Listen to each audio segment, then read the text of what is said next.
If I say 4, does a picture come to your mind? Now, when I was in school, the picture that came to my mind was this symbol that I saw in books for 4.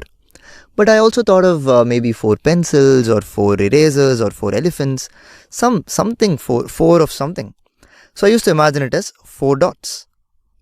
And if you had told me 5, then I might have imagined 5 as also maybe 5 dots. This was my way of imagining this number, picturing this number. Another way to do that is to arrange all of them from left to right, starting from 0. I go 1, 2, 3, 4, and I keep going and going and going. And how far can I go? I can go forever.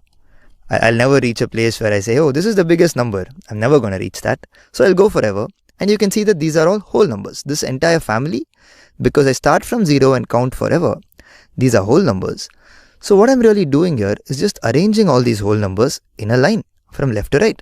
So I can just call this my line of numbers. Line of numbers.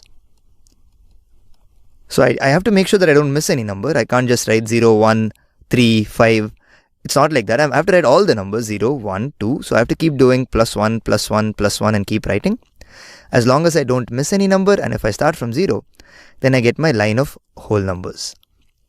Now this line of whole numbers is just what we call a number line. Now it might sound all big and new when you first hear it, but this is all it is. It is just a line of numbers. So we draw it slightly differently. We draw it like this. I'm just going to paste it here.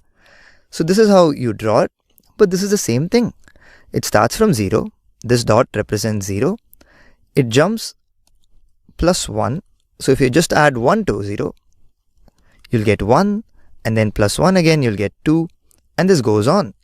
Now you can imagine your dots again over here if you want to.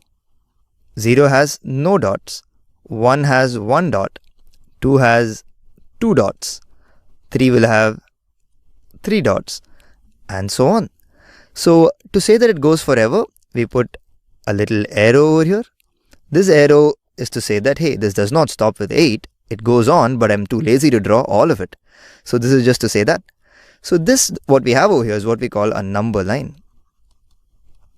And in this case, because it has all the whole numbers, we might call it a whole number line or a number line of whole numbers.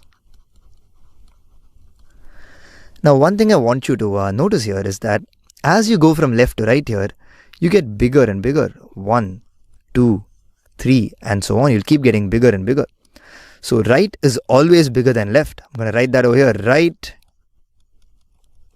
bigger than left.